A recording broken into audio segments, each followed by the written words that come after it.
Muy bienvenidos a todos nuestros seguidores del pasado que no pasa. Este programa del canal de la Sacristía de la Bandé, en el que en dos ciclos vamos analizando y exponiendo de modo divulgativo, pero no por ello menos riguroso y menos científico, hechos y acontecimientos clave tanto de la historia universal como de la historia de España, como por supuesto también de la historia de la Iglesia. Como bien saben ya nuestros seguidores o para los que se incorporan nuevos a este programa y a este canal de la Sacristía de la Vendée, un primer ciclo estamos haciendo una exposición sistemática del reinado de los reyes católicos.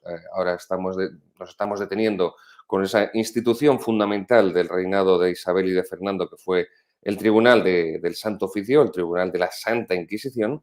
Y en la otra serie estamos desmantelando, creo que es el verbo que mejor lo puede definir de forma hasta gráfica, no solamente a nivel de ideas, sino que estamos desmantelando toda la verdad que oculta la ley de memoria democrática y todas las mentiras que expone y en las que se fundamenta.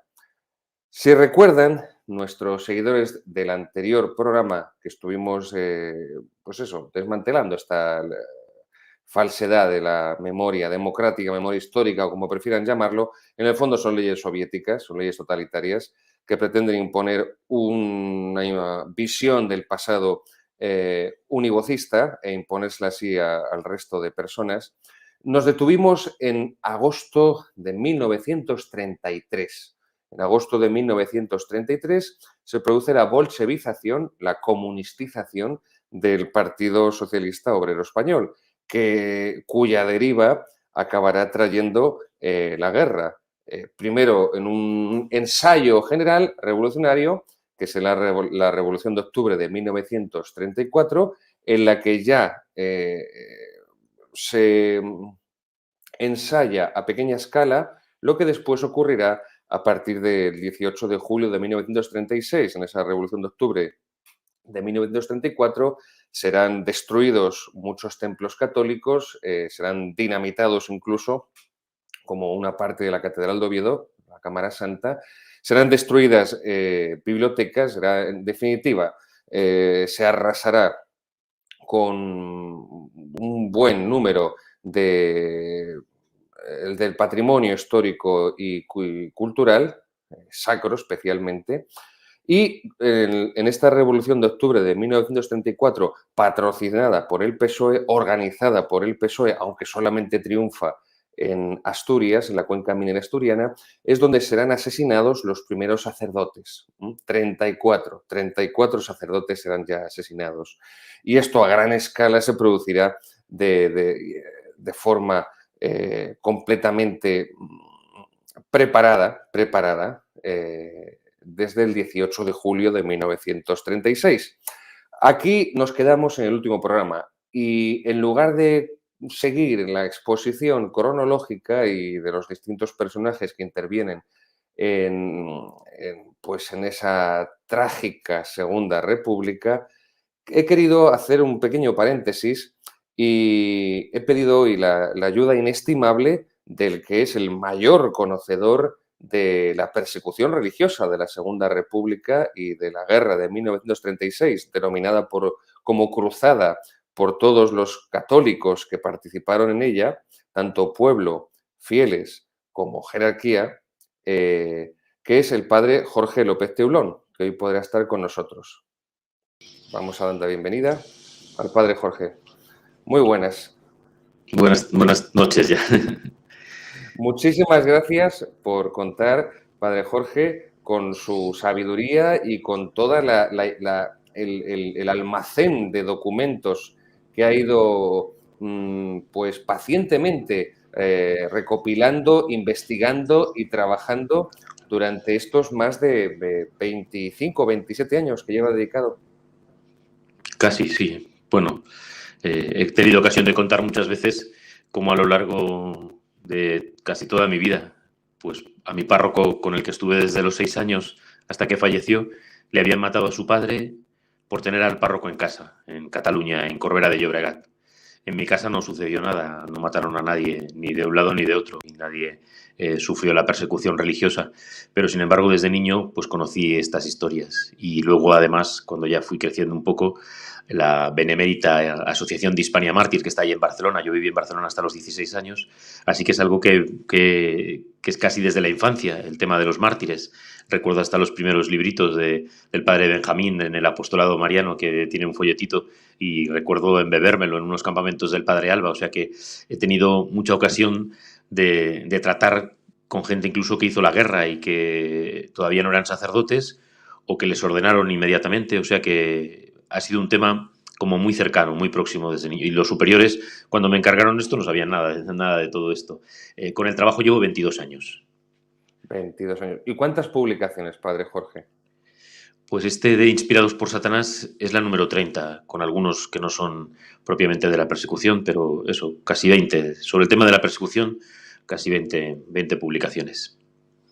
Por eso hoy, queridos seguidores, hemos querido contar con la presencia del padre Jorge López Teulón para que pudiéramos hablar de este su último libro, Inspirados por Satanás, de la editorial San Román, que creo que es como todas las obras del padre Jorge, un libro sobresaliente en el fondo, en la forma, insisto, con una investigación minuciosa y rigurosa, y que por eso pensé en detener la exposición cronológica que antes les decía, en ese agosto de 1933, en ese curso de verano del Partido Socialista Obrero Español en Torrelodones, para dedicarnos a tratar esta obra del padre Jorge, que la considero como historiador, al igual que el padre Jorge. El padre Jorge no tiene un título que ponga que es historiador, pero es que hay muchas personas que tienen un título que dicen que son historiadores y son pésimos historiadores, nefastos historiadores, o mejor dicho, son ideólogos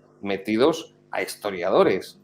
Porque al final, como dice Pío Moa en una de sus obras, historiador es el que investiga y escribe de historia y lo hace metodológicamente de forma correcta y sabe exponer los hechos, los personajes, las fuentes primarias en su contexto, sabe seleccionar los materiales y lo hace de una forma que no amputa los hechos y que no los tergiversa con un prejuicio, con una ideología previa, a priori, para que al final acaben diciendo lo que él previamente quiere que digan. Y eso es sin duda alguna el padre Jorge López Teulón, y como tal se le puede considerar el mayor historiador de este periodo de la persecución religiosa de la Segunda República.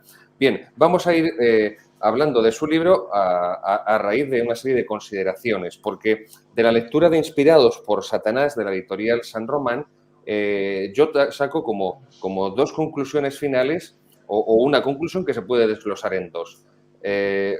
Con toda la documentación que el padre Jorge ha conseguido reunir y ordenar adecuadamente, queda muy claro que la persecución religiosa se trata de un exterminio sistemático de personas físicas, de consagrados, sacerdotes, religiosos de los dos sexos, obispos. No se trata de una obra hecha por una serie de incontrolados. Los incontrolados estaban muy bien controlados. Y esto obedece al dogma marxista de la lucha de clases, por el que segmentos enteros de la población pues deben ser erradicados, eliminados simplemente. Ya se pudo comprobar en la Revolución Francesa, que es la revolución con mayúscula, posteriormente la Revolución Bolchevique en Rusia en 1917, a continuación en la Guerra Civil, blancos contra rojos.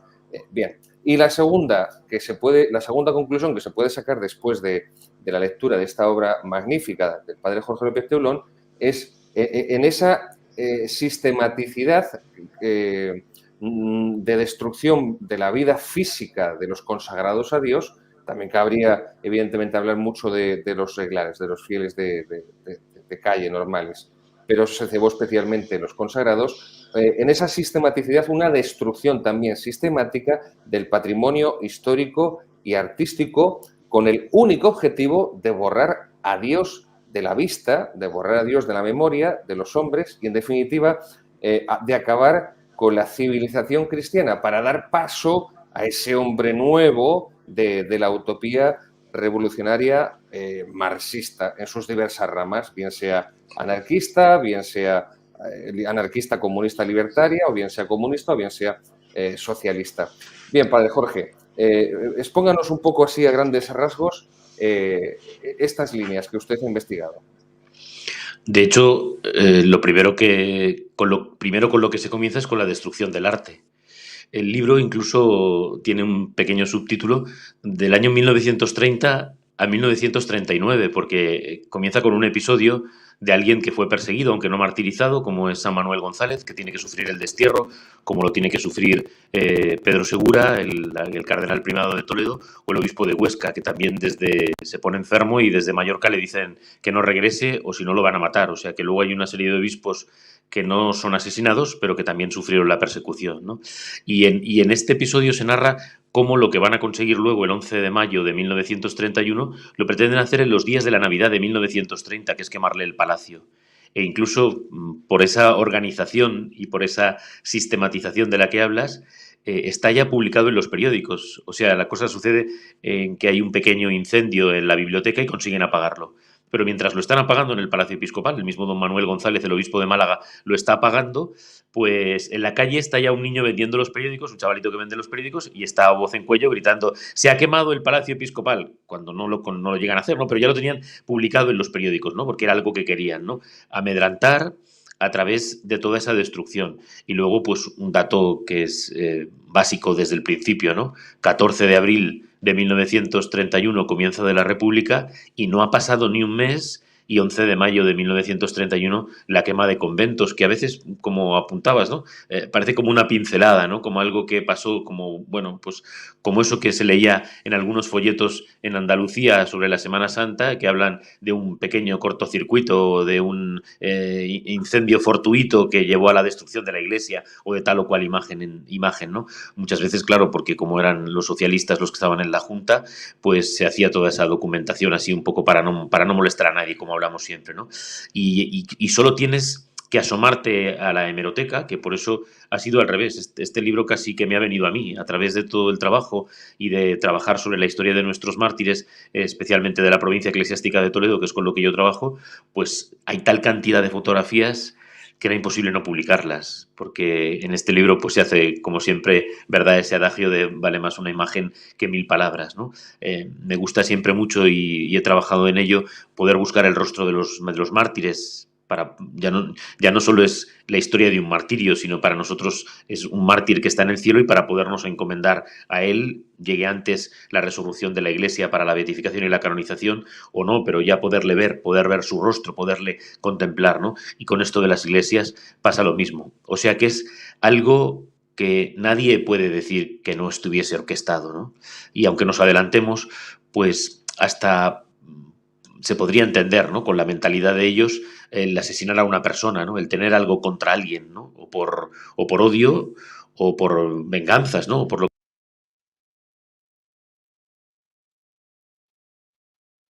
Hemos perdido el sonido. Hemos perdido el sonido, o yo por lo menos he perdido el sonido.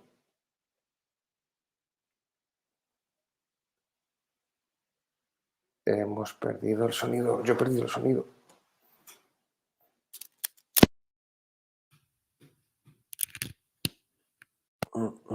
A ver.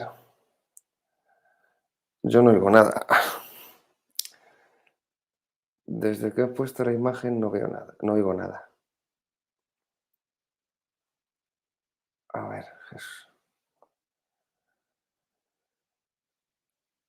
no oigo nada.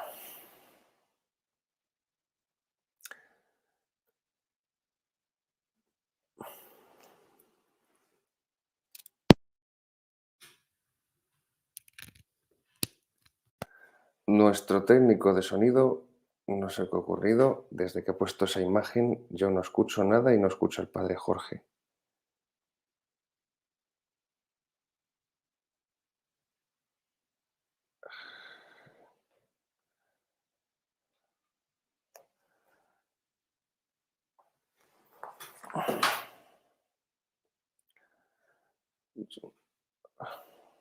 No escucho nada.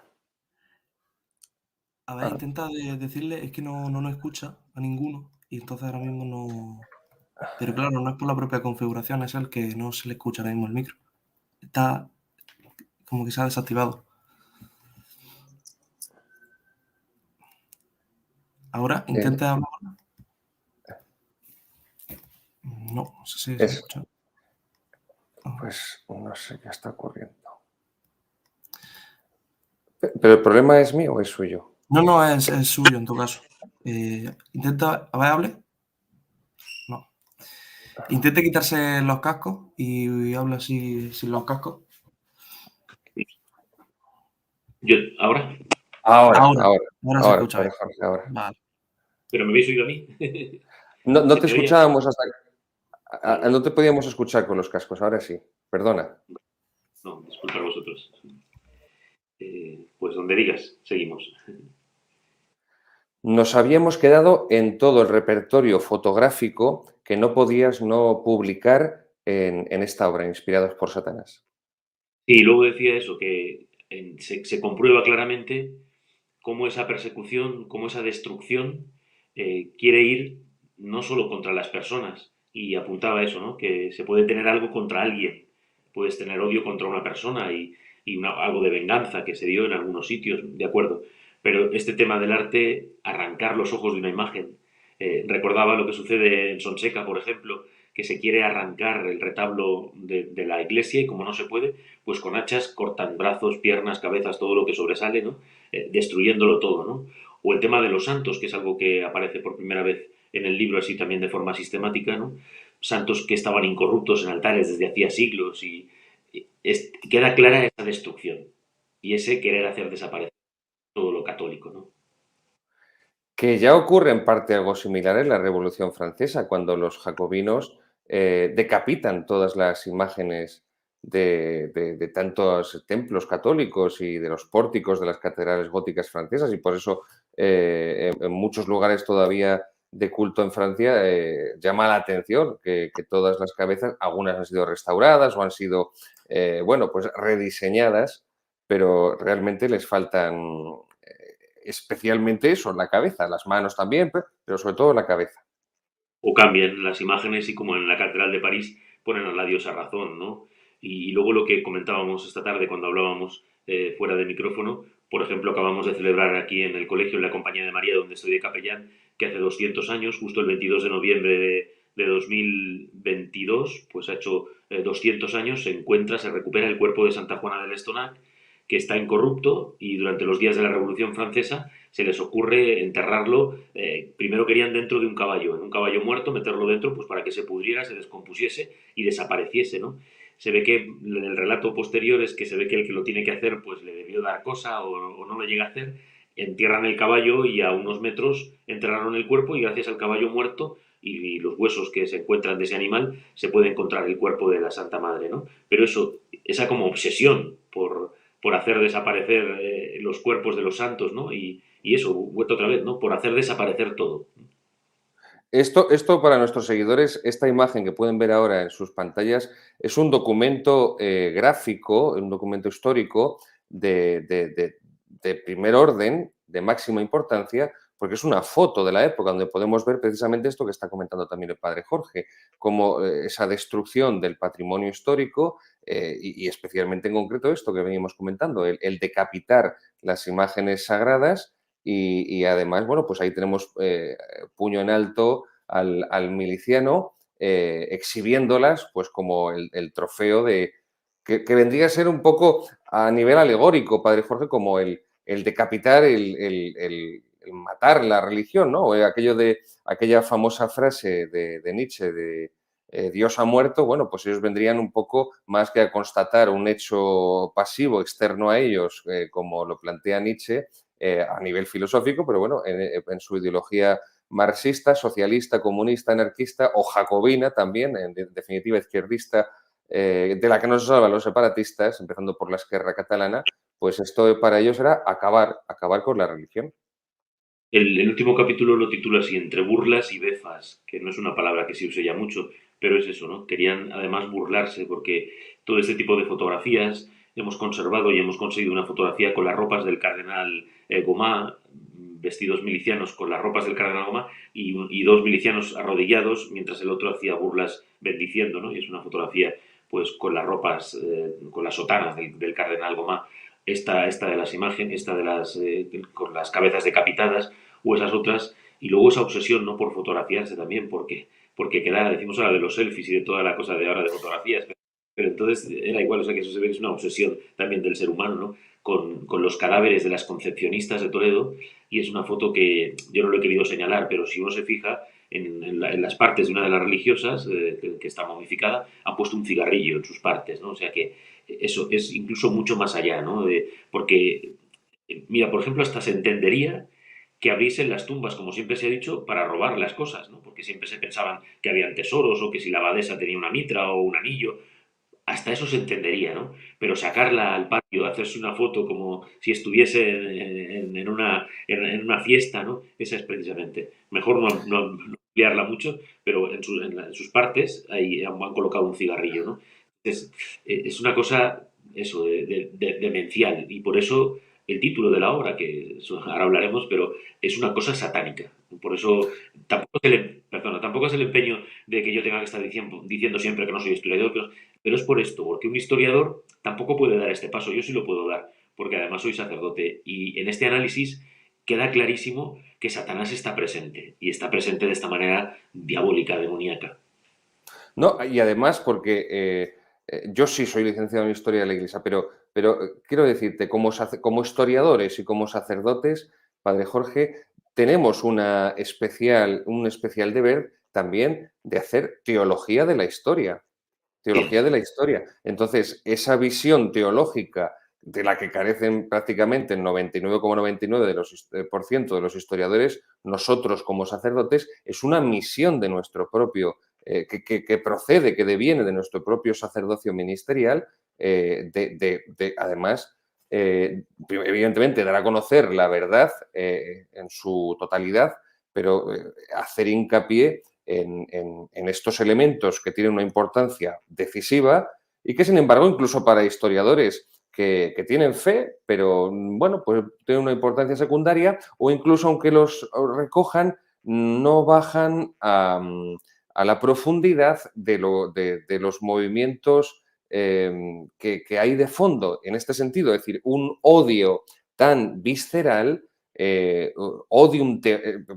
vamos a la categoría de odium theologicum, de odio teológico, no se explica solamente por causas humanas, pura y exclusivamente humanas. Se puede hablar del comunismo como religión secularizada, sustitutoria. Sí, se puede hablar del mesianismo comunista, bien, de acuerdo, pero hay un fondo de odio, como tú bien dices, Padre Jorge, que ya no va contra la persona física y que se detiene o se satisface con su eliminación, con su muerte, con su ejecución, sino que va más allá y que va contra cosas, como es el arte sagrado, pero que además va contra los muertos. Por eso yo, después de la lectura de tu libro, he hecho como 7 grandes apartados, rasgos, que vendrían a sistematizar pues los elementos fundamentales de esta persecución religiosa, la más intensa, la mayor que se ha vivido en 20 siglos de historia de la Iglesia Católica, porque aunque puede decirse que evidentemente 250 años de persecuciones del Imperio Romano, pues más pudo haber en 250 años de persecuciones del Imperio Romano más cantidad, más número de mártires. Evidentemente, el territorio era mayor, las provincias del Imperio Romano eran muy variadas, pero sí, pero la concentración del número de víctimas en un tiempo tan reducido, porque en la inmensa mayoría se producen en escasos meses, prácticamente los 6 primeros meses de la guerra, prácticamente, aunque luego sigue habiendo ejecuciones y martirios hasta el final de la guerra. Tenemos el caso, luego hablaremos de él, del obispo de Teruel, Anselmo Polanco, pero evidentemente hay una concentración que hace que la persecución religiosa en España sea especialmente cruenta. Aquí yo he recogido, si podemos ver una imagen, la definición del diccionario de la Real Academia de la Lengua Española que da de esto, que se llama necrofilia. Necrofilia, atracción por la muerte o por alguno de sus aspectos.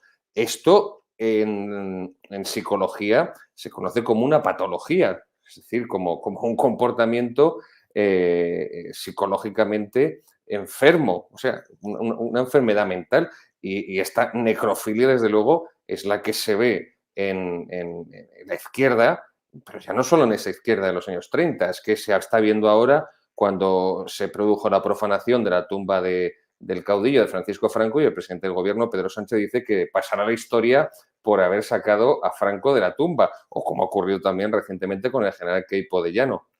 Bien, pues creo que tampoco, o sea, esa perspectiva que da el padre Jorge, muy acertada, de que hay una inspiración demoníaca de fondo, eso no excluye que haya también esta, no sé, morbosidad insana y propia también de mentes que por haberse imbuido, saturado, mejor dicho, saturado de ese odio teológico, de esa ideología tan irracional, tan liberticida y tan criminal, pues se produzca también ese trastorno psicológico que es la necrofilia. Luego, aquí vemos en la persecución religiosa un primer rasgo que es el ensañamiento sádico con las víctimas. Ahí están documentadas, como tú muy bien traes en tu obra, de miles de torturas que sufren los mártires. Hay un auténtico sadismo que no se da en el bando nacional, que no se da en la represión del bando nacional, no se produce ese sadismo y se ve además esa profanación de cadáveres que tampoco sucedió en el bando nacional. Así es. Es verdad que la castración más famosa es la de el obispo de Barbastro, pero aquí mismo donde yo vivo, el párroco de San Bartolomé de las Abiertas, le trajeron a un árbol y también le castraron. O sea, que había una obsesión también por el tema de la pureza, por el tema de la virginidad, en el caso de los sacerdotes, por el tema de la castración, pero eso como algo enfermizo, ¿no? Aquí entramos, padre Jorge, aquí entramos en un segundo rasgo, muy bien, que es los, yo qué sé, los milicianos, por llamarlo de alguna forma, los milicianos tienen una obsesión con incitar a la blasfemia y con incitar a la inmoralidad. Si blasfemas, te salvas. Si no si te niegas a blasfemar, te fusilamos o te torturamos hasta que mueras. Y lo mismo con la inmoralidad, como también mártires a los que se les ofrecen prostitutas o milicianas que ejercían prácticamente de eso, aunque no tuvieran reconocimiento oficial, a cambio de que si consisten en esa inmoralidad, pues lograrán salvar su vida. Y aquí es muy interesante la cita del famoso poema de Paul Claudel a los mártires españoles, y ni una apostasía, y ni una apostasía. Yo creo que es precisamente en este tema en donde se comprueba ese satanismo, esas acciones satánicas, ¿no? La película de Un Dios Prohibido, que es muy completa y está muy bien hecha, por ejemplo, no evita esta escena, cuando les meten a prostitutas para tentarles, para hacerles caer. Hay un beato, también el beato Fernando Saperas, que hasta se avergonzaban las mismas prostitutas, les daba vergüenza lo que los milicianos le hacían pasar, incluso ellas mismas se retiraban, o sea que hasta las mismas prostitutas se avergonzaban de lo que le estaban haciendo pasar, ¿no? Según se cuentan las notas biográficas, ¿no?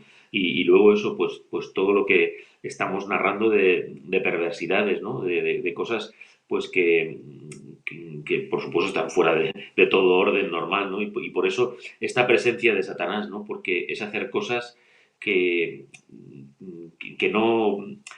Yo lo que he visto es que no hay una consigna, nadie dice hay que hacerlo de esta manera y sin embargo se repite por toda la geografía republicana. Y en eso consistir esa afirmación de la presencia de Satanás, porque el que manda es Satanás y es al que hace que se le ocurran todo este tipo de cosas, ¿no? Conservamos un vídeo de Barcelona, se ven las iglesias quemándose, o sea, es de los primeros días de julio de 1936.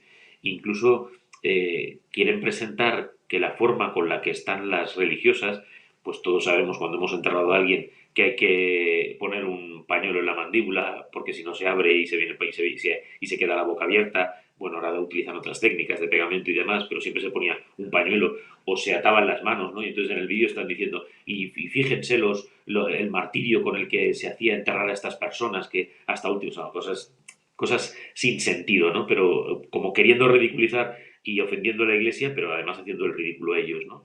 Entonces, perdona que decías antes eso de tiene que quedar claro, porque a veces cuando haces esta afirmación, enseguida los comentaristas de los vídeos, y siempre hay alguno que quiere hacerse el listo, pues como decías, pues claro que en el tiempo del comunismo, que todavía no ha terminado, y que la iglesia sigue siendo perseguida en China y en Cuba y en Corea, pues claro que es mucho más tiempo, de hecho ni ha terminado. Pero nosotros decimos que esta es la persecución más salvaje, más brutal en menos tiempo, porque en realidad sí que solo habría que hablar de julio, especialmente de julio a diciembre de 1936, que es cuando se hacen todas las barbaridades, aunque se hagan antes y después, pero sobre todo es en ese periodo, ¿no? En ese semestre, ¿no?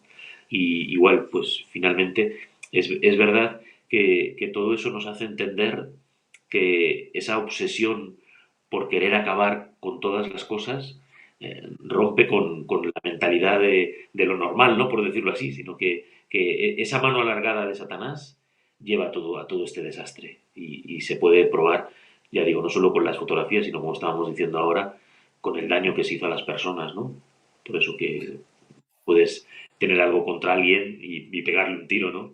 Pero eso, en Barcelona, ese caso famoso que hemos relatado tantas veces de la beata Apolonia Lizárraga, que era la superiora de la orden y que después de matarla la trocean, algunos dicen que incluso estaba viva mientras la troceaban, la dan de comer a los cerdos, se alimentan los cerdos y luego se pone un cartel cuando se hace la matanza, se vende chorizo de monja, o sea que por eso es una perversión, es algo pensado para hacer, porque luego voy a hacer esto otro, voy a vender los chorizos de este cerdo que se han comido a la religiosa, ¿no? O sea que, pues digo que es una perversión absoluta. Hoy en nuestro mundo secularizado, posmoderno, lo vemos cada día en las noticias, cuando hay algún tipo de crimen, se tiende a achacar a enfermedad mental para disolver la culpabilidad y la responsabilidad del criminal.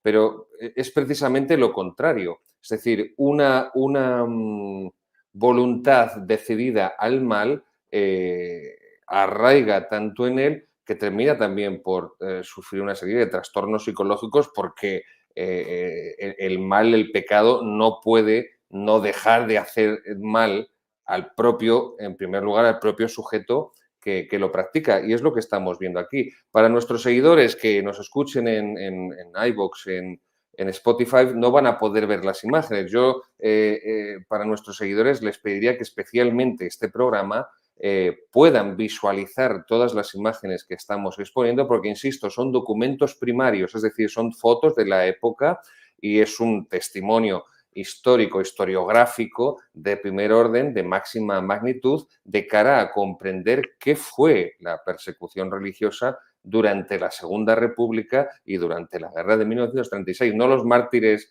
españoles del siglo XX, estos que dicen los de la conferencia episcopal que es toda España y es todo el siglo XX. No, esto está muy localizado. El padre Jorge ha hablado muy bien. 1930, 1931, 1939. Es posiblemente el padre Anselmo Polanco, el obispo de Teruel, en febrero, si no recuerdo mal, de 1939, el último asesinado. Después, incluso después de guerra, morirá gente por heridas de... Ahí tenemos al obispo de Teruel, Anselmo Polanco, que por cierto firmó la carta colectiva que en un próximo programa, pues el padre Jorge, espero también contar con su inestimable ayuda y poder también explicar la carta colectiva que si pudieran hoy le echarían toneladas de hormigón encima, y no los del PSOE, de los de la Memoria Democrática, los de Podemos, sino los nuestros, los de casa. Pero perdona, padre, sí. De hecho, decimos que es el mártir de la carta colectiva, porque será el que muera, porque incluso el martirio viene porque querían hacerle quitar la firma de la carta y él no consiente, ¿no? O sea que hablamos así del mártir de la carta colectiva porque él será el asesinado, aunque hay otros. Decía que nosotros, por ejemplo, tenemos algún sacerdote que por heridas de fusilamiento les dejaban, porque es que ese ensañamiento y crueldad del que hablábamos, es que a veces los fusilaban, esperaban a que se recuperasen y volvían a buscarles a la casa para, cuando estés bien, volvemos para volverte a fusilar. O sea que hay mártires a los que fusilan 2 veces, ¿no? O alguno que queda ya tan mal que no muere, que muere después del 1 de abril de 1939, pero también están en procesos porque se considera su martirio igual de válido, ¿no? Pero sí es verdad que fue, y yo lo digo ahí muchas veces, por los temas políticos o por los temas de guerra, incluso de lo que supone la guerra civil, el enfrentamiento entre los dos bandos y el título de Santa Cruzada y todos esos temas que yo he trabajado menos, pues es verdad que muchas veces al hablar de personas, de mártires, de hombres y mujeres asesinados, el final es este, el 7 de abril de 1939, cuando ya los republicanos desesperados se marchan por esa parte, por Gerona, y en Pont de Molins asesinan a un grupo, había militares.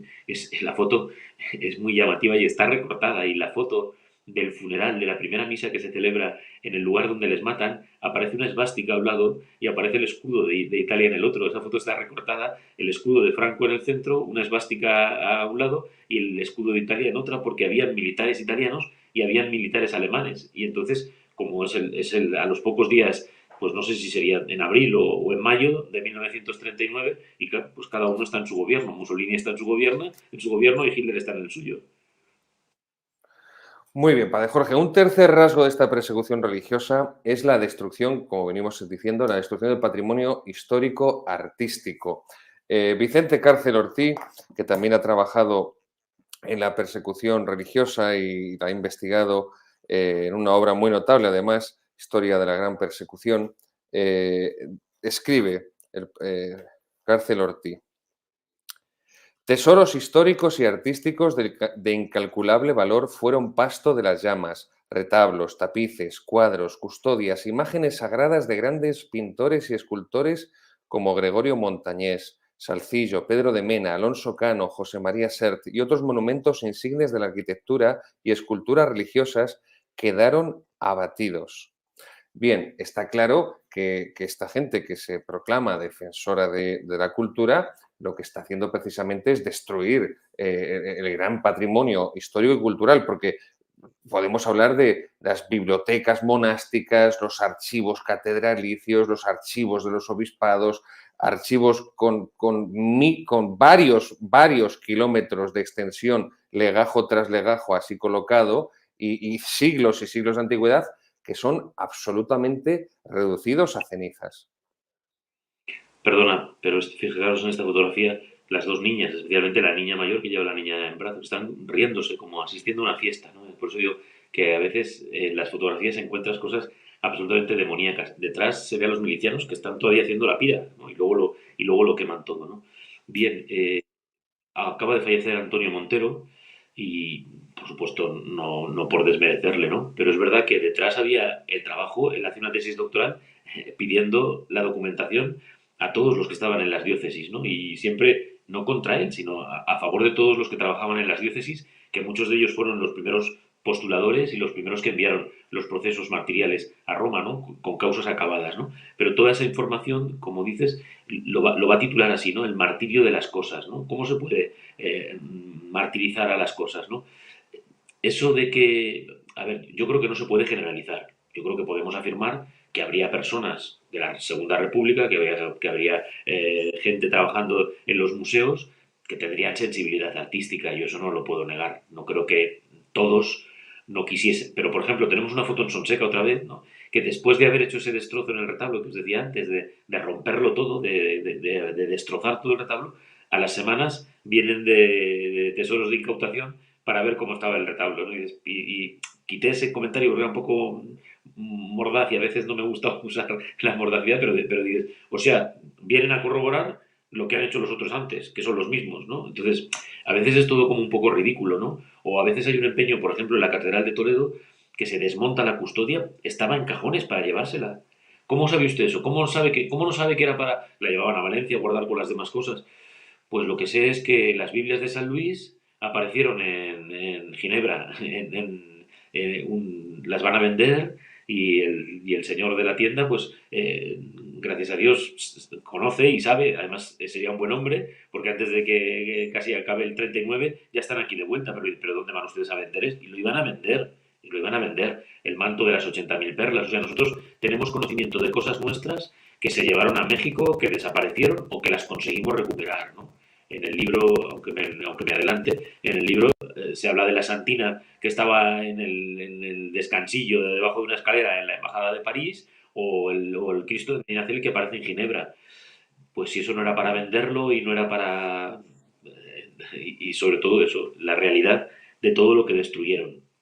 Está claro que se llevan lo que más valía, claro. Cuando entran, por ejemplo, en la ciudad de Toledo, dejan asaltar todas las iglesias y ellos se quedan con la catedral, porque sabían que era donde estaba todo el patrimonio y todo el valor de cuadros y demás, ¿no? Repito, yo creo que no se puede generalizar y habría personas de la Segunda República, los ministerios, sobre todo en el tema cultural, pues que estarían deseosos de conservar el arte y que no saliese de la nación. Pero la información muchas veces es otra. Ahí tenemos el manto de perlas de la Virgen del Sagrario de Toledo. Sí, Lo, no lo- eran lo- 80.000, pero se llamaba así por la cantidad de perlas que había, ¿no? Y tenía esa cifra, ¿no? Pero eso desapareció en México y eso se sabe, en, el, está... en el famoso Yatevita. Eso es, eso es. O como decía antes, las 2 coronas de la Virgen del Sagrario que había pagado el pueblo por costación popular en el año 26 y aparecieron en casa de Negrín.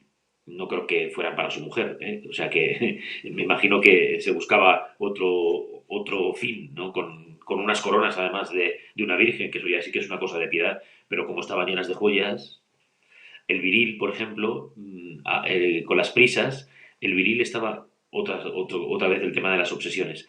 Habían bajado la mesa del cardenal a la puerta de palacio para desde ahí dar órdenes, ¿no? Como para sentirse que ellos eran el cardenal, ¿no? Eran la rememoración del cardenal, ¿no? Y desde ahí mandaban y daban órdenes. Y los bolos, nunca mejor dicho, como decimos aquí en Toledo, se dejaron el viril en el cajón. Y gracias a Dios se pudo recuperar esa última pieza, que es la más importante, donde se pone la custodia, donde se pone el cuerpo de nuestro Señor Cristo. Pero todas las perlas de alrededor las habían robado. Con un cuchillo o lo que fuera, las habían hecho saltar. Y todas, que esas están hechas, según la tradición, con el primer oro traído de América y que era una custodia, es una custodia dentro de la custodia que pertenecía a la reina Isabel la Católica, como conocen nuestros oyentes, ¿no? Y luego pues se hizo una apuestación también mucho más adelante, por los años 60, para volver a colocar esas perlas, que lo cuenta Luis Moreno Nieto. Este personaje que ha citado el padre Jorge, Juan Negrín, socialista, último presidente del gobierno, bueno, ya no se puede llamar eso república, pero bueno, del Frente Popular gobernante al final de la guerra, que hace todo lo posible por alargar la contienda para intentar conectarla con la inminente Segunda Guerra Mundial. Iremos poco a poco en sucesivos programas hablando de esos personajes de la Segunda República y de la guerra, pero este Juan Negrín también fue el protagonista del envío del oro del Banco de España a la Unión Soviética de Stalin, más en concreto cuando llega al puerto de Odessa. Ahí tenemos a Juan Negrín, hablamos de él también en el último programa nuestro. Se calcula unas 548 toneladas de oro del Banco de España. Las reservas de oro de España eran las cuartas mundiales y también por este motivo, después de la contienda, se produjo también ese hundimiento tan importante de la peseta. Seguimos avanzando, hemos hablado de esta destrucción del patrimonio histórico-artístico, llama mucho la atención la destrucción de las cruces de los cementerios, de las lápidas de los cementerios que tuvieran motivos religiosos. Ahí no hay nada de lo que poder sacar rédito económico, sino que es la destrucción por la destrucción de cualquier vestigio, de cualquier símbolo católico. Y este robo de tesoros que estaba comentando el padre Jorge, que son llevados al extranjero por los dirigentes del Frente Popular en su ida y de los que vivirán holgadamente el resto de sus días. Cuando nuestros seguidores escuchen o lean alusiones al gobierno republicano en el exilio, ese gobierno republicano en el exilio estaba viviendo como auténticos príncipes renacentistas gracias a todos estos tesoros expoliados en gran parte de la iglesia, pero no solo la iglesia, también en las cajas de ahorros, montes de piedad, a simples obreros, incluso alianzas de matrimonio. Bien, hemos hablado también del sexto rasgo, que serían las imitaciones burlescas, de la liturgia sagrada, de los ritos sagrados.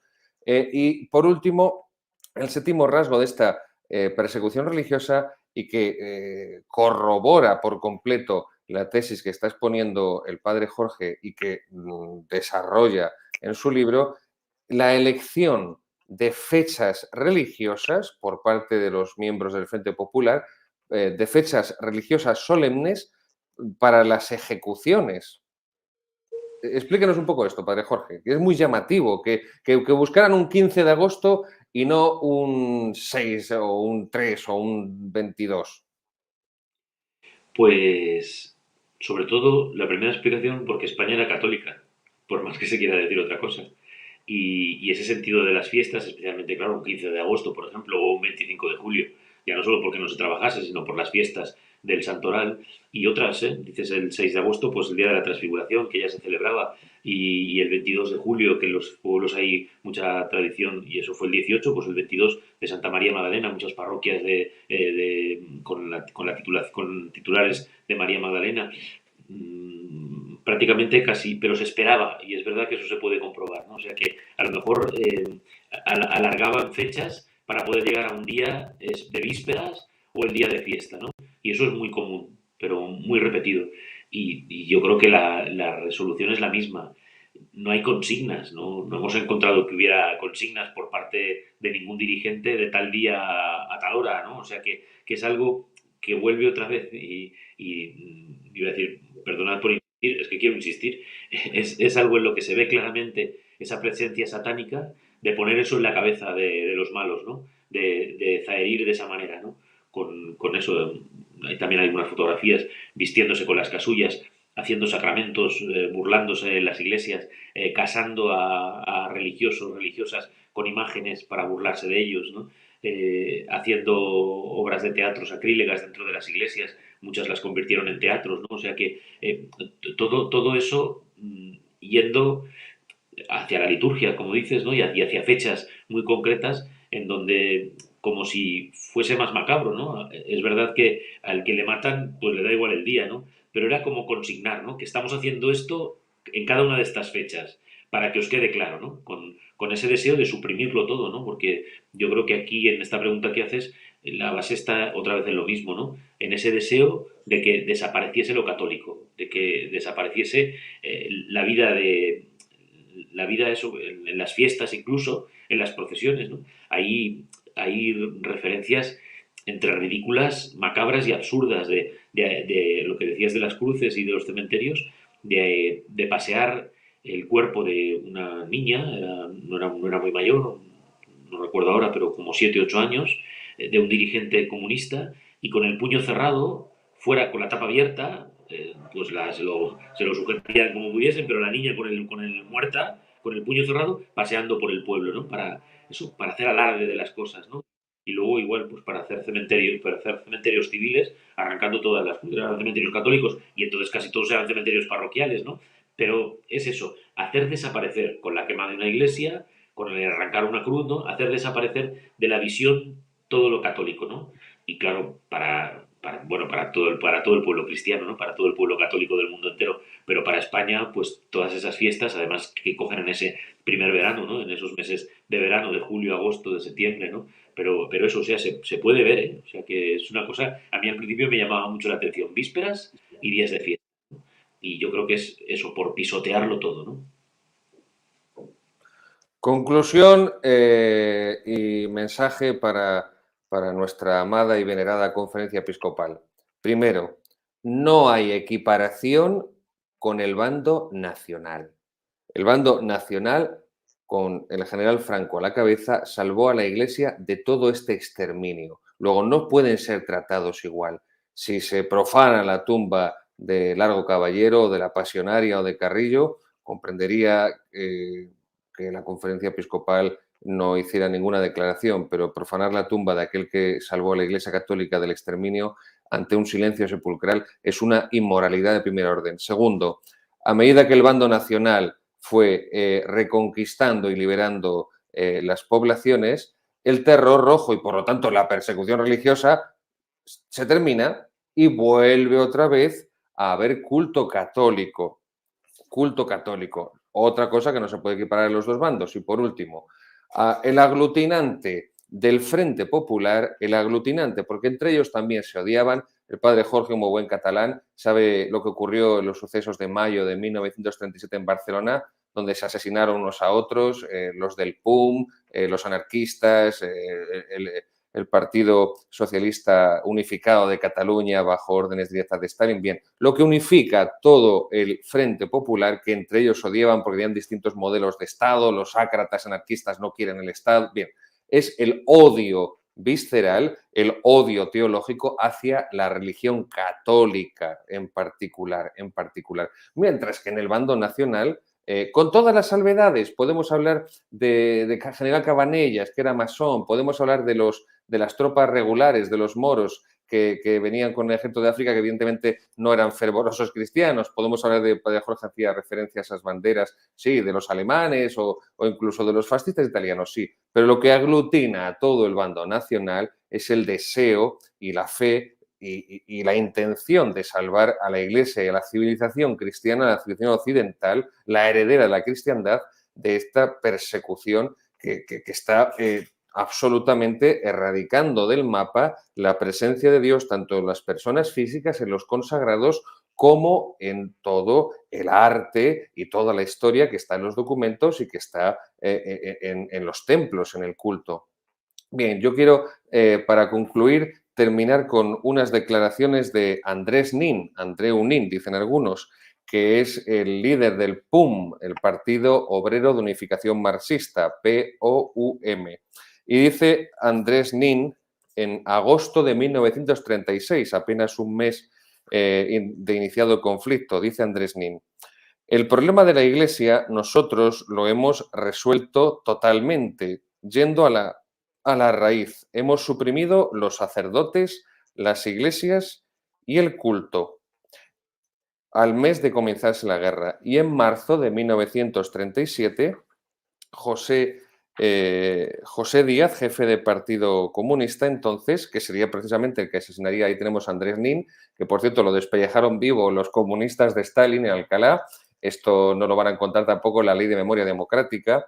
Pues bien, José Díaz, que es el que dio también esa orden del Partido Comunista para despellejar a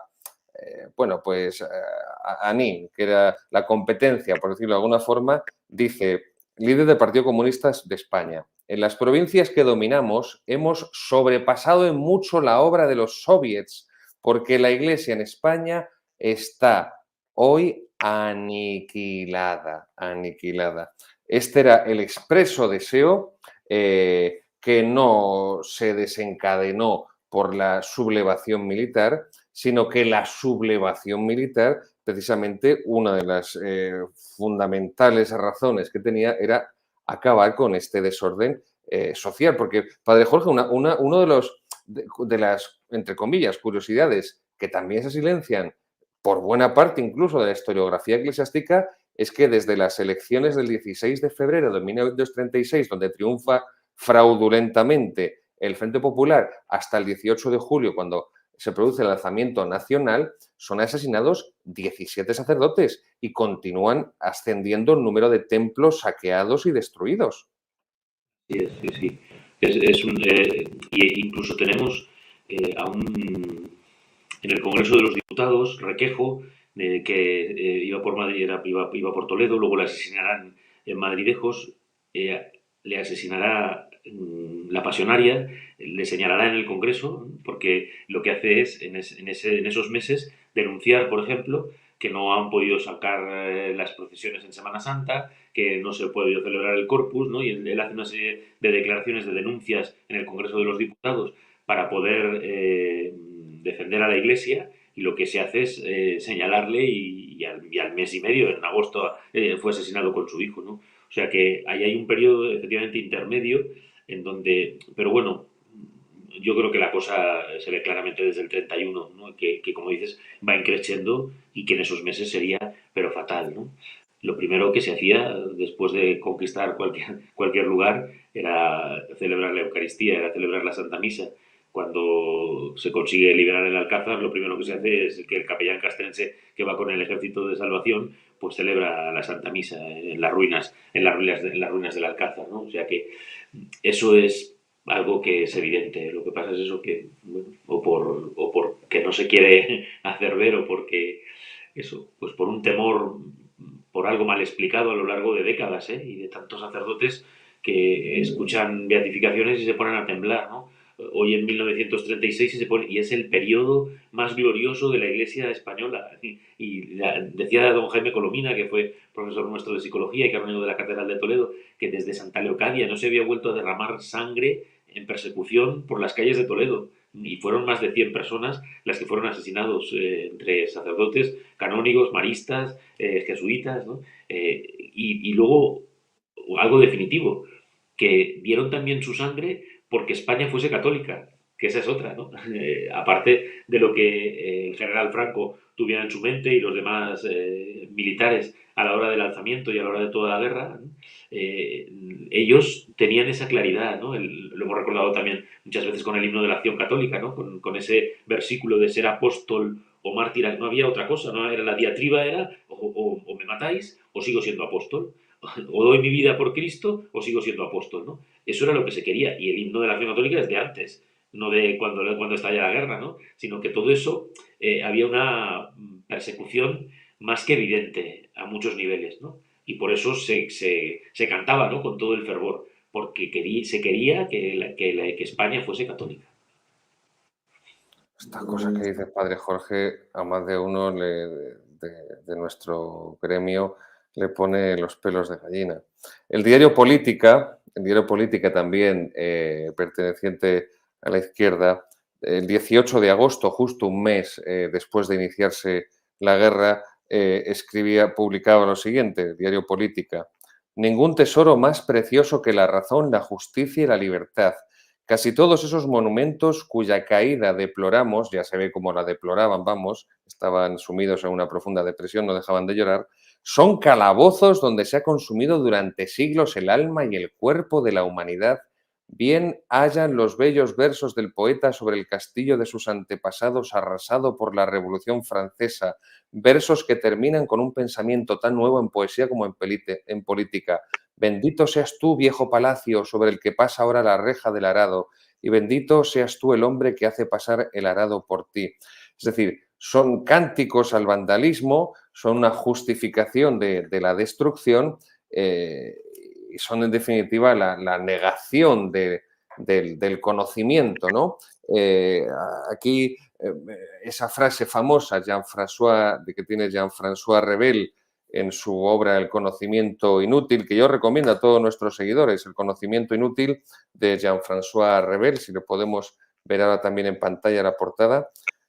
Dice Jean-François Revel en El conocimiento inútil: la primera de todas las fuerzas que dirigen el mundo es la mentira. La primera de todas las fuerzas que dirigen el mundo es la mentira. Jean-François Revel en El conocimiento inútil. Y esto es lo que esta ley de memoria democrática, continuadora de la memoria histórica, está pretendiendo implantar, y que nosotros, como ahí tenemos a Jean-François Revel, El conocimiento inútil, la primera de las fuerzas que mueven el mundo es la mentira.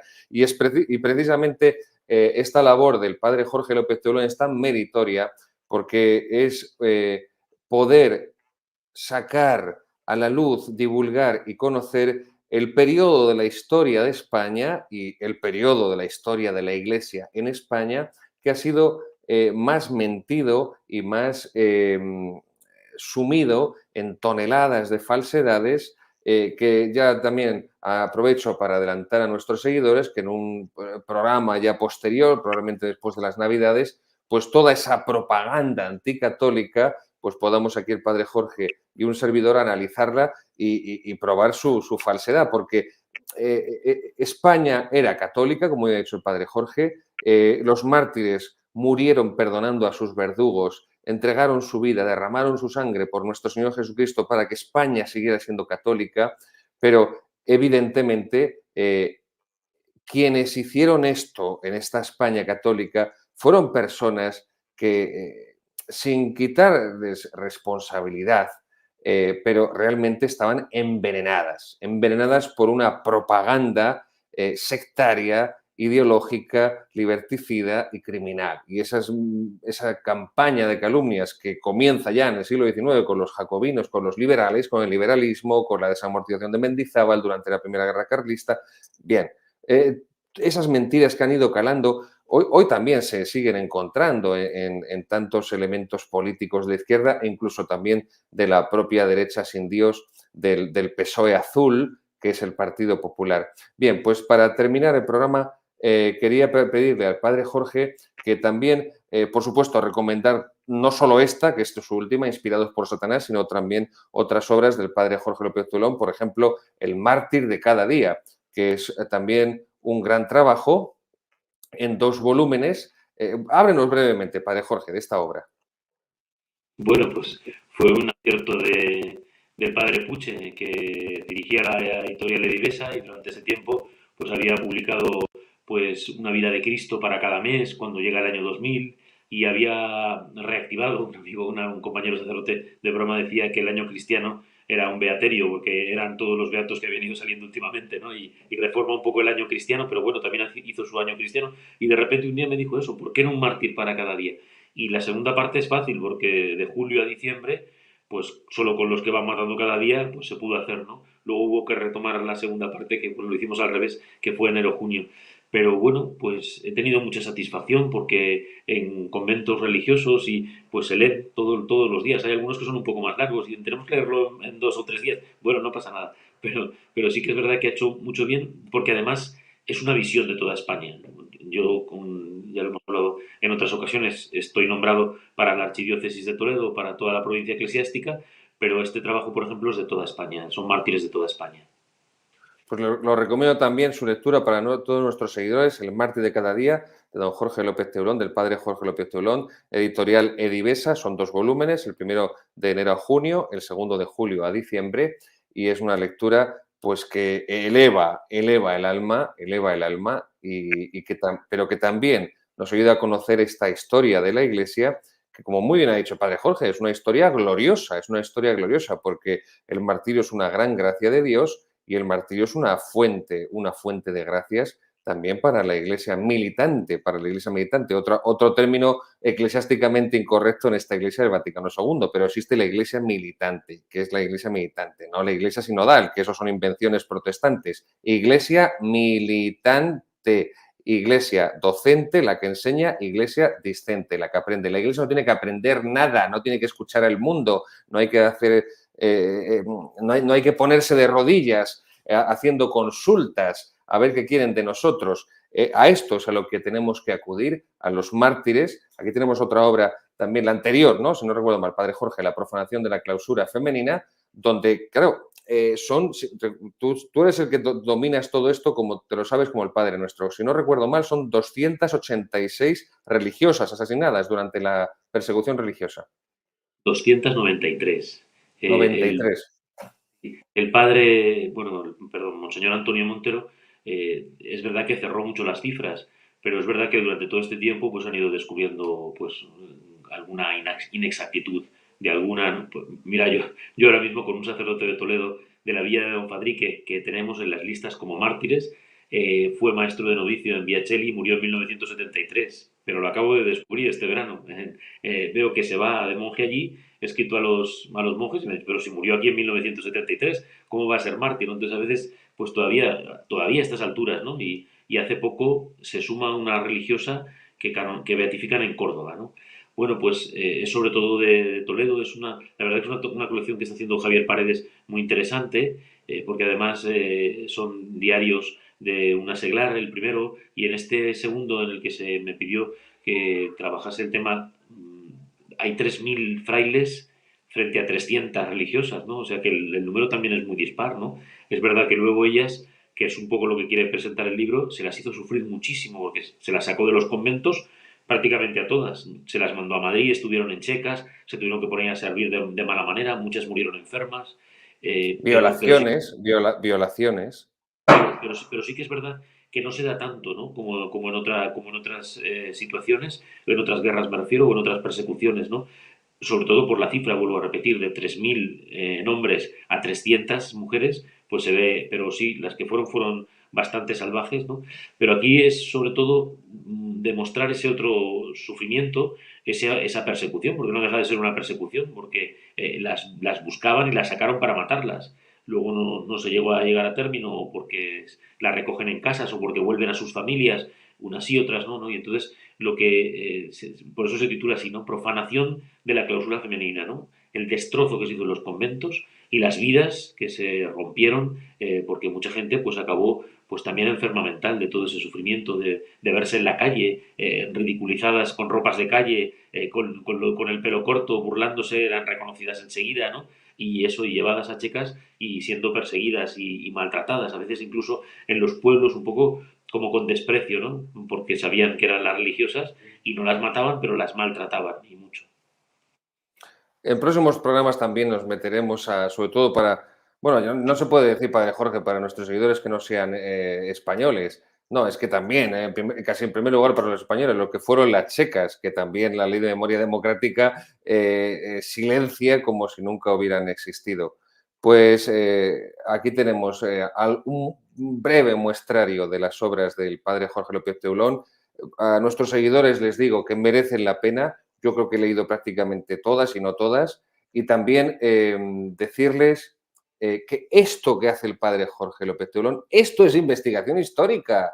O sea, echar horas comiendo ácaros en archivos, llenándote de polvo, acudir a escuchar los testimonios de los testigos de la época, buscar las fotografías, seleccionar los materiales, compulsar las distintas fuentes informativas de distintos periódicos, de distintos libros, de distintos corresponsales. Esto es una investigación rigurosa a nivel historiográfico, científica, seria, metódica. Lo que encontramos en los propagandistas de la memoria histórica, de la memoria democrática, es simplemente un copia y pega de unos autores a otros, porque al fin y al cabo sigue las mismas consignas ideológicas en las cuales, pues evidentemente, la Iglesia sería prácticamente la culpable, que en el fondo es lo que dibujan, la culpable de la guerra vendría a ser todas las desigualdades y toda la miseria y la ignorancia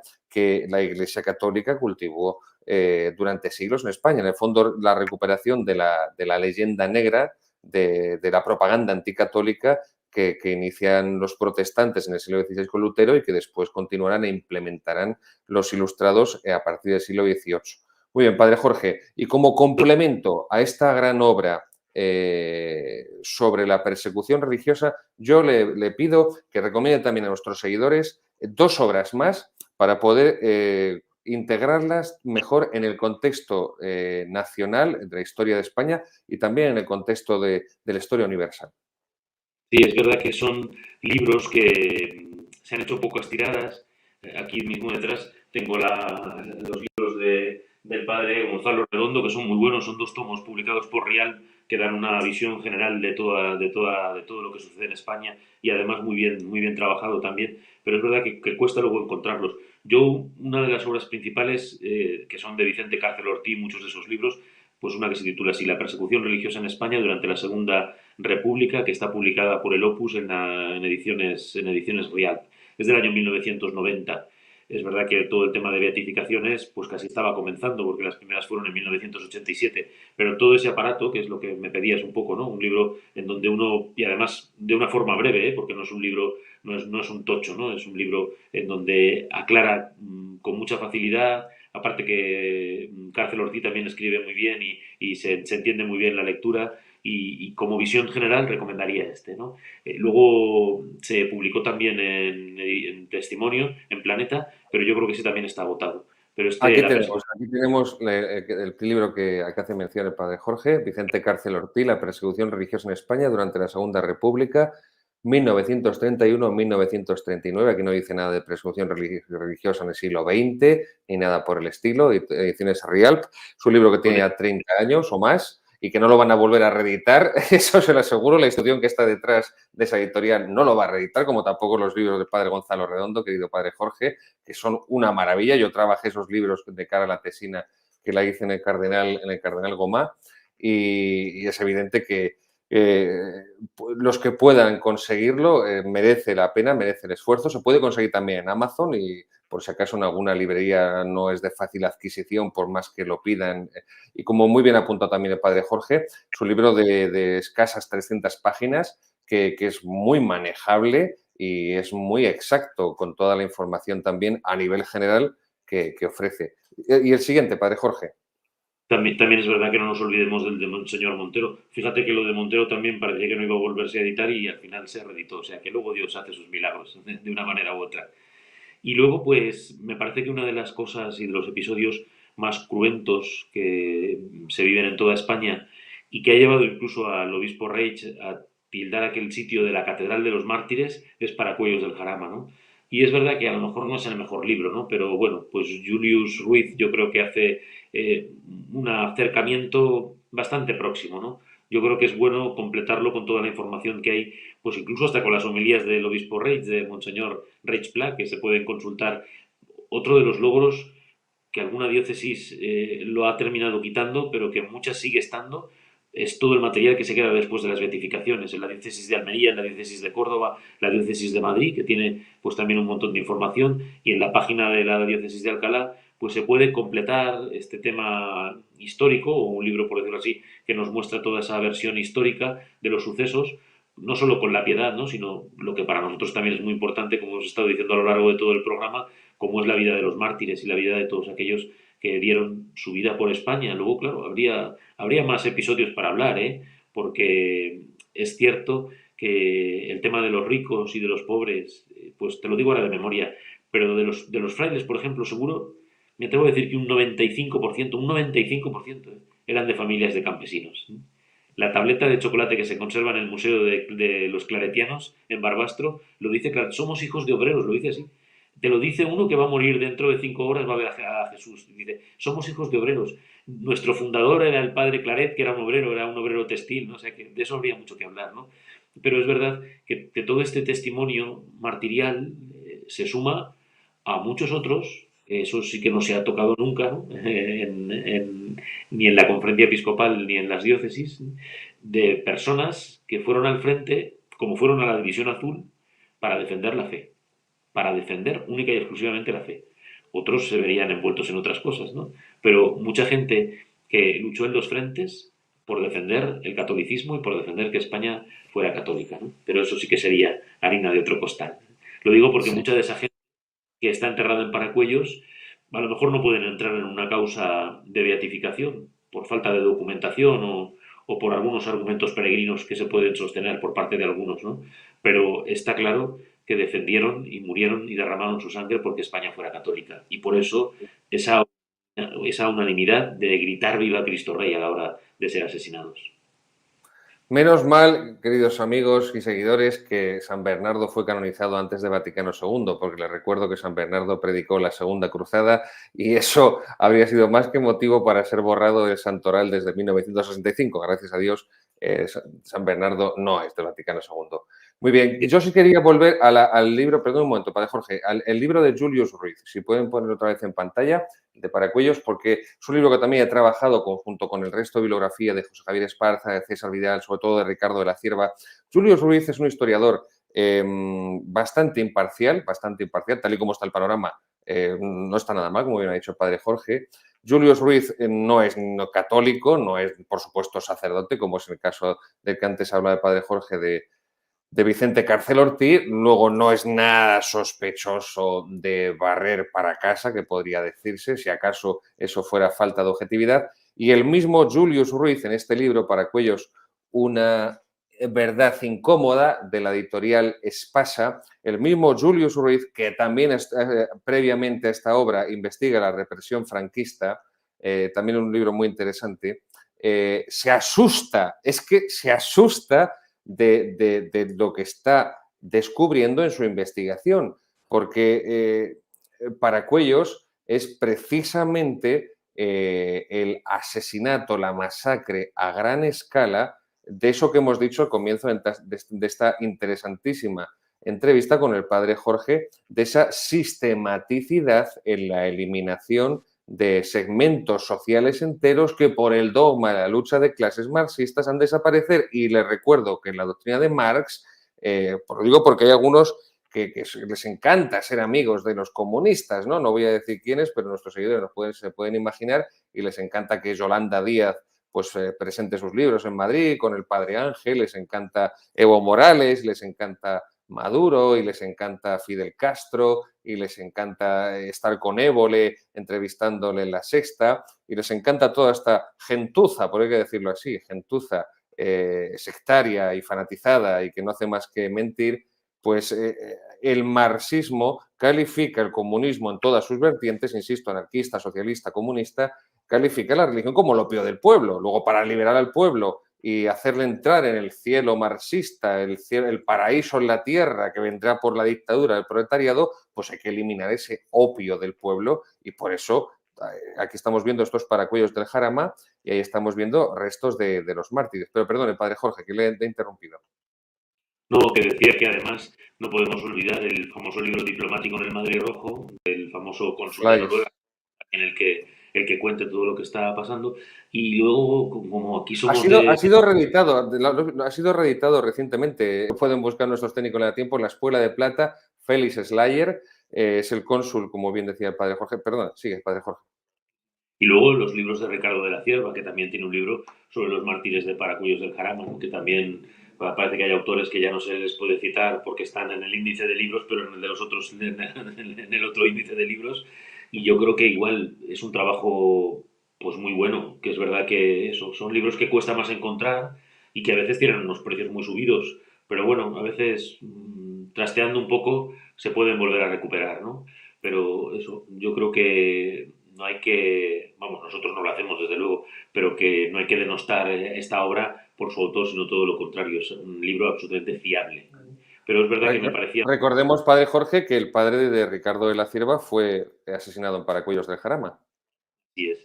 Lo que pasa es que me parecía más citar el de Julius porque, bueno, pues es más lo que decías tú, que parece como más alejado de nosotros y por eso parece que haya que darle más cuello, ¿no? A la hora de que es más fiable, ¿no? Y sin embargo, pues eso, tantos... Y luego el trabajo, porque luego hay gente pues que está ahí en la sombra, como es Ezpeleta, que también le tendríais que entrevistar, José Manuel Ezpeleta, que está desde hace años. Lo que pasa es que estamos siempre ansiosos de que termine de publicar su libro, que él era vicepresidente de la Hermandad de Paracuellos, que también mataron a un tío abuelo suyo, y después tiene todo el conocimiento de lo que sucede en el Madrid de catacumbas, donde se confesaba, en qué parada de metro se confesaba, donde se celebraba misa en las calles, que se celebraban misas en ese periodo de persecución, ¿no? Lo del Socorro Blanco, bueno, Ezpeleta es un investigador muy digno de ser entrevistado y que también tiene pues una claridad sobre todo lo que sucede en Madrid, especialmente, y en Paracuellos.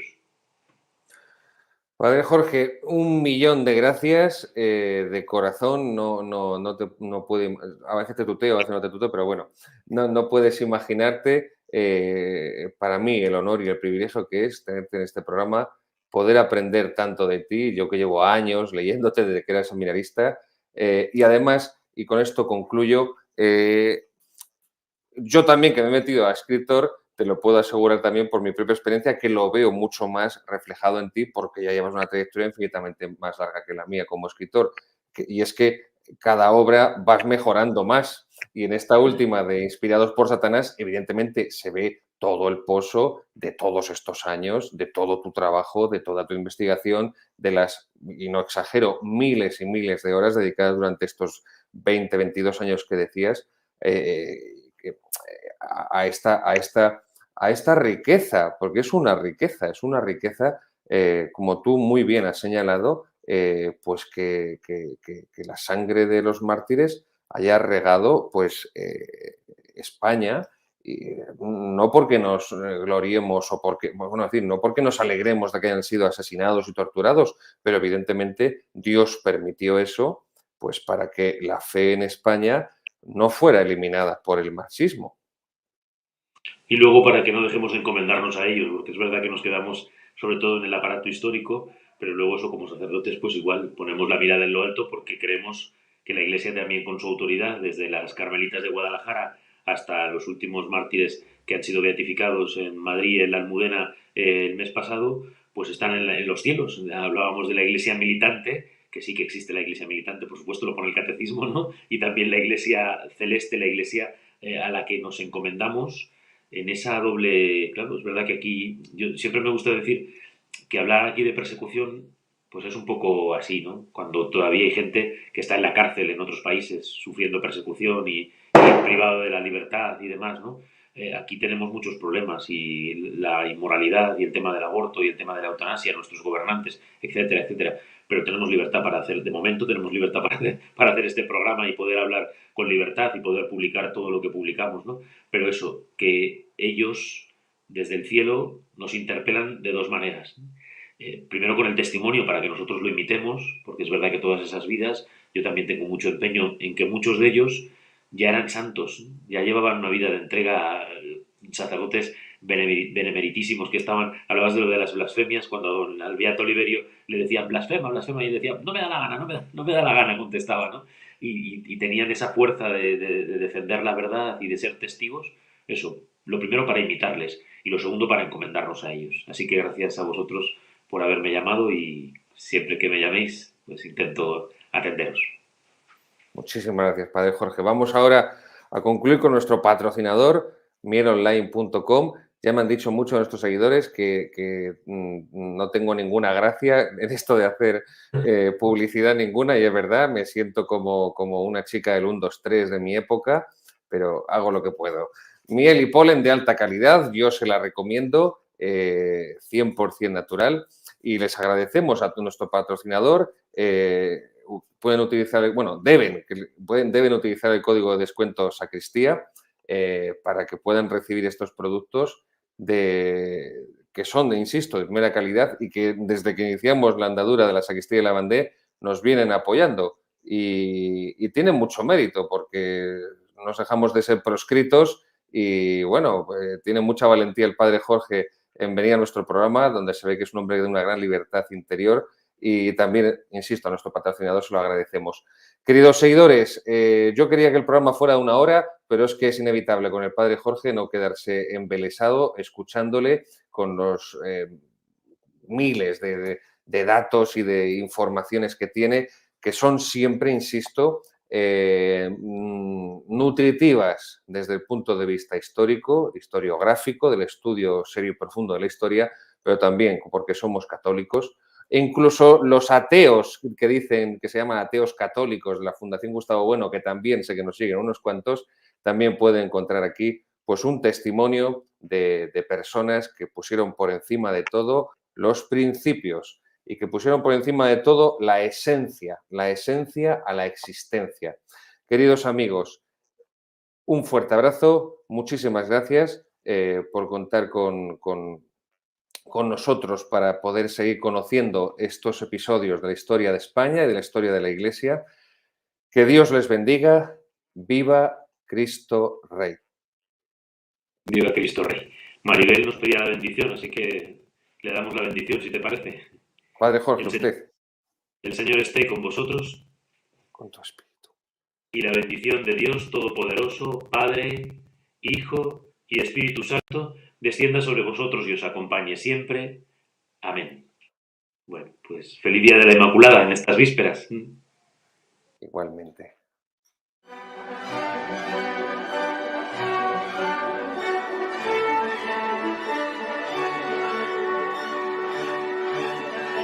Siempre ha sido un pelotón de soldados el que ha salvado la civilización.